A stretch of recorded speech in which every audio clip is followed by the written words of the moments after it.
মিষ্টি খাওয়ার জন্য হচ্ছে ইয়ে চাচ্ছে, ঘুষ চাচ্ছে, তাও 1 লাখ টাকা।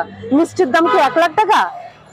ওই ওই 1 লাখ টাকার মিষ্টি কে বানায়? ওর বাপে বানায় নাকি ডোনাল্ড ট্রাম্প বানায়? কোন আমেরিকান থেকে আসে? আমেরিকার প্রোডাক্ট এটা, যেটা 1 লাখ টাকা হবে। ছাত্রলীগের যে আমার এখানে অনেক ছাত্র, যেহেতু এখানে ইয়ে ছিল কিছু সজল, তো সজল কুণ্ড যিনি এখানে বসতো তখন তার ছাত্রলীগের পোলাপান আমার এখানে এসে আড্ডা দিত। আসলে সবাই খারাপ না, ছাত্রলীগ যে সবাই খারাপ তা না। আপনি যদি বিএনপি করেন আপনি কি খারাপ হয়ে গেলেন? অবশ্যই না। বিএনপি করলেও তার মধ্যে ভালো মন্দ আছে, আওয়ামী লীগ করলেও তার মধ্যে ভালো মন্দ আছে, ছাত্রলীগ করলেও তার মধ্যে ভালো মন্দ আছে।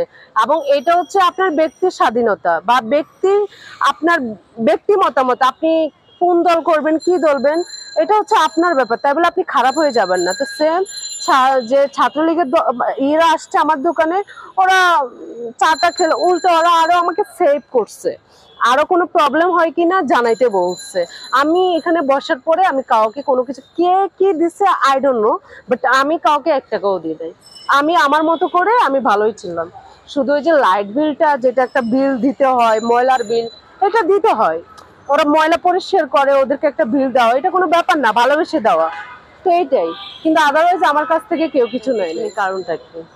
কারণ শত্রুতা আসলে মানুষের, দেখা যায় কি আপনি আমার শত্রু কিন্তু আমি আপনাকে চিনতে পারছি না, অদৃশ্য শত্রু। হুট করে আইসা, হুট করে হঠাৎ, এতদিন তো কিছু হয়নি, আজকে 8-9 মাস যাবত আমি এখানে দোকানদারি করি, এতদিন আমি কিছুই দিইনি। হঠাৎ করে আইসা এই অবস্থা, তাহলে নিশ্চয়ই সামথিং ইজ রং, কিছু না কিছু আছে। মানে এতটা আমি একেবারে কনফার্ম যে হয়তো কেউ বলেছে যে এখানে দোকান অনেকগুলা ইনফর্ম করেছে, জানাই দিচ্ছে, এটা স্বাভাবিক। অনেকে সহ্য হয় না, কাজ করে খাক বা কিছু, অনেকে সহ্য হয় না এই দেশে। এখন আমরা তো দেখলাম আপনার প্রতিষ্ঠান সম্পূর্ণ ঘুরিয়ে দেওয়া হয়েছে, ধ্বংস করে দেওয়া হয়েছে। পরবর্তী আপনি কি করবেন, বা আর কোনো স্থানে বা এখানে আর কোনো কিছু? আসলে আমার দেশের মধ্যে আর কিছু করার চিন্তা ভাবনা নাই। কেন এটা কেন? অ্যাটলিস্ট এই দেশে থাকারও কোনো চিন্তা ভাবনা নাই।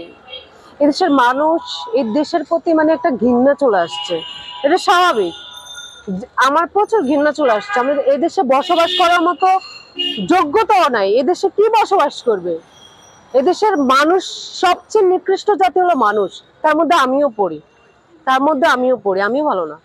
তাহলে আমি চাচ্ছি বাংলাদেশ থেকে চলে গিয়ে মানে বাইরের দেশে গিয়ে সেটেল হওয়ার চিন্তা ভাবনা করবো।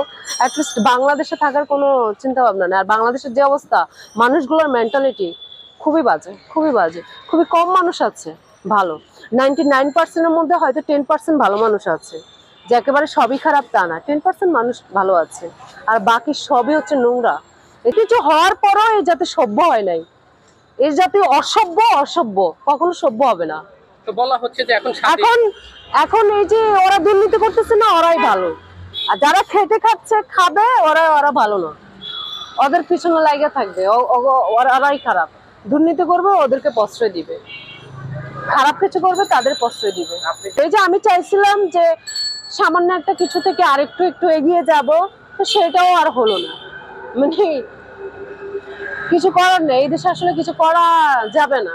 আমি দেখতে পাচ্ছি এই দেশের অবস্থা খুবই ভয়াবহ। এই দেশে কোনো ভালো কিছু আশা করা যায় না, হবেও না।